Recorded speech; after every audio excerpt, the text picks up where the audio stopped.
Di segmen ini akan berbincang dengan ekonom senior, ada Bang Rizal Ramli. Coba kita sapa, apakah sudah terhubung? Selamat malam. Selamat malam, Tias. Iya, selamat malam Bang Rizal.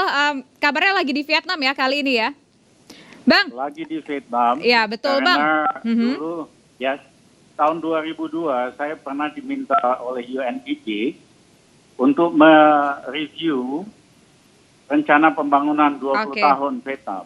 Oke, baik. Nah Bang, kita malam hari ini fokus berbicara bagaimana kondisi perekonomian Indonesia pasca Pilpres. Hemat Abang sebagai seorang ekonom, bagaimana melihat kondisi ekonomi Indonesia saat ini dan prediksi mungkin ke depannya? Ya, sebetulnya kalau dari kondisi ekonomi tidak banyak perubahan, mandeklah di sekitar 5%, tapi jumlah hutangnya meningkat pesat, karena banyak hutang yang diambil duluan atau front loading, dimajukan penerbitan surat hutangnya, dan ini dengan bunga yang relatif paling tinggi, termasuk paling tinggi di kawasan Asia. Dan ini akan menimbulkan masalah oleh siapapun pemerintahan yang akan datang. Nah, yang kedua, pemerintah hari ini sedang membahas budget untuk tahun 2020. Sebetulnya agak lucu sistem kita, karena 2020 kan pemerintahan yang baru, ya kan? Sehingga aneh bahwa budget tahun 2020 disiapkan hari ini. Sehingga besar kemungkinan kalau terjadi perubahan politik, maka budget yang hari ini dibahas oleh pemerintah itu mau tidak mau harus direvisi 3 bulan terakhir setelah Oktober agar betul-betul mencerminkan rencana dan visi dari pemerintahan yang baru. Oke, Bang Rizal, satu juga nih cukup menarik pasca pemilu adalah saling klaim antara 01 dengan 02 bahwa mereka adalah masing-masing pemenang untuk Pilpres 2019 ini. Nah, dampaknya terhadap ekonomi seperti apa dengan kondisi seperti ini? So far sih tidak ada dampak yang berarti kecuali debat di media dan sosial media. Kecuali kalau ini nggak selesai lah, akhirnya ada terjadi sesuatu yang lebih besar, baru punya dampak ekonomi. Nah, persoalannya kan begini, kalau misalnya nanti terjadi penggantian pemerintahan yang baru, pemerintahan yang hari ini kan kebijakan makroekonominya sangat konservatif, sehingga susah untuk dapat pertumbuhan ekonomi lebih tinggi dari 5,5% tahun depan. Sementara pemerintah Pak Prabowo ingin bahwa mulai tahun depan itu ekonomi Indonesia bisa tumbuh 8% rata-rata selama 5 tahun. Sehingga mau tidak mau budget yang dibahas tahun ini oleh pemerintah hari ini, kalau Prabowo menang itu akan dibongkar supaya kebijakan makroekonominya lebih kondusif untuk pertumbuhan ekonomi yang lebih tinggi. Oke, nah ini kan kita masih berandai-andai ya berbicara, karena memang sampai saat ini kita tentu masih menunggu hasil dari KPU. Insya Allah 22 Mei nanti harus kita ketahui siapa yang menjadi Presiden Indonesia. Nah, tapi kalau menurut hemat Anda, kalau kita berbicara di sini sebagai orang yang kita katakan mungkin berada di tengah dalam konteks kali ini, kami menanyakan pendapat Anda, Pak Rizal, apa yang harus dilakukan oleh Presiden terpilih nanti ketika mereka sudah dilantik, khususnya untuk kebijakan ekonomi yang seperti apa, yang pantas untuk Indonesia? Yang prioritasnya seperti apa? Yang pertama tentu harus meninggalkan prestasi yang hanya 5% ini nggak cukup.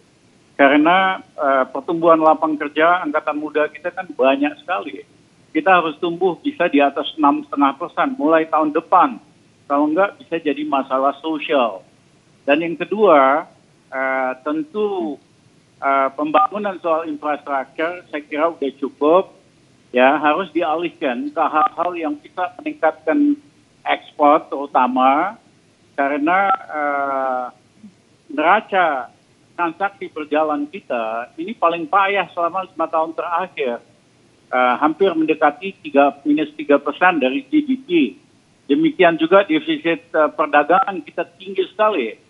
Nah, kalau selama ini selalu disalahkan faktor eksternal, buktinya di ASEAN yang current account-nya defisit itu hanya Filipina dan Indonesia, yang lain surplus. Demikian juga dengan neraca perdagangan, yang lainnya surplus. Hanya kita sama Filipina. Ya, saya baru dari Vietnam misalnya. Ini pertumbuhan ekonomi tahun lalu 7,2%. Ya, dan surplus di dalam perdagangan dan lain-lain. Jadi ada negara-negara yang relatif walaupun ada persoalan ekonomi internasional, mereka dampaknya kecil terhadap ekonomi mereka karena ekonominya dibuat lebih tangguh, dibuat lebih kuat. Oke. Nah, yang kedua kita juga harus meninggalkan upaya untuk mengemis-kemis kepada investor asing. Kenapa? Investor asing kan nggak mau datang ke negara yang pertumbuhannya ekonominya cuma 5%. Ngapain datang ke Indonesia? Mending ke Vietnam 7,2, India 7,1, lain-lain ada yang 6,9%. Jadi kita harus ubah strategi menarik investasinya. Oke. Yaitu kita genjot dulu pertumbuhan ekonomi dalam negeri tinggi. Otomatis nanti asing akan masuk. Kalau enggak mereka merugi sendiri. Terutama di sektor industri dan manufaktur. Kalau di sektor sumber daya alam sih ekonominya mau sejelek apapun, pasti mereka masuk tapi.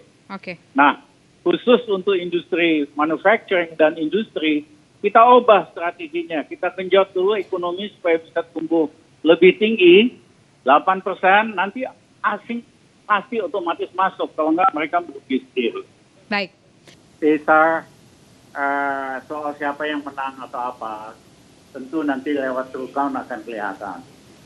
Dan tidak cukup hanya melanjutkan apa yang ada sekarang. Karena ada yang sekarang ini tidak cukup buat menampung lapangan kerja dan meningkatkan kesejahteraan dan upah.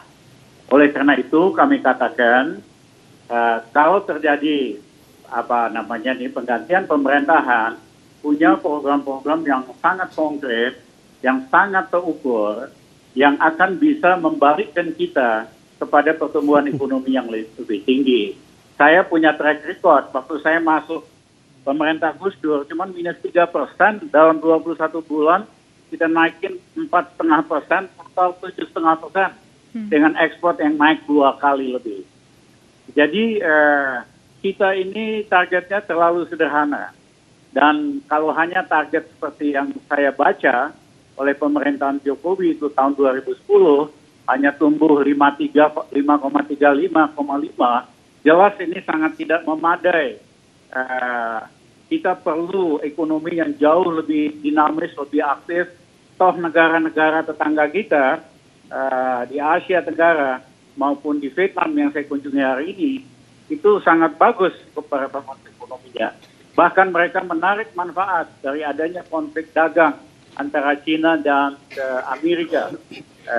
Kita masih sibuk dengan soal-soal kecil, tidak punya blueprint bagaimana bisa menarik manfaat dari perang dagang Amerika maupun China. Dan saya percaya dengan tim yang baru, yang lebih solid, hal-hal ini bisa dicapai karena harapan rakyat terhadap perubahan juga sangat tinggi. Ya, di mana-mana saya ketemu banyak orang yang pada dasarnya berdoa dan berharap supaya Indonesia bisa lebih baik dan lebih hebat. Okay. Terbaliknya Pak Rizal, saya tidak yakin apa yang disampaikan Pak Rizal ini realistis. Ya, kalau sekedar memberikan gambaran yang bagus-bagus dengan harapan yang besar, ya bisa-bisa saja kita ngomong. Tapi kita harus realistis. Dan saya tidak yakin. Karena Pak Rizal, mohon maaf, keputusan itu adalah keputusan politik, bukan keputusan satu dua orang. Ya, itu keputusan politik. Ya. Silakan, Pak Rizal, ditanggapi. Ya, kalau Johnny nggak yakin biasa-biasa aja. Tapi kalau mau yakin, nanti kapan-kapan saya kursusin John supaya ngerti caranya. Juga terima kasih tentunya untuk Bang Rizal Ramli sudah bergabung bersama kami program Indonesia Business Forum. Demikian kebersamaan kita kali ini. Saya Tisa Noveni undur diri. Selamat malam dan sampai jumpa.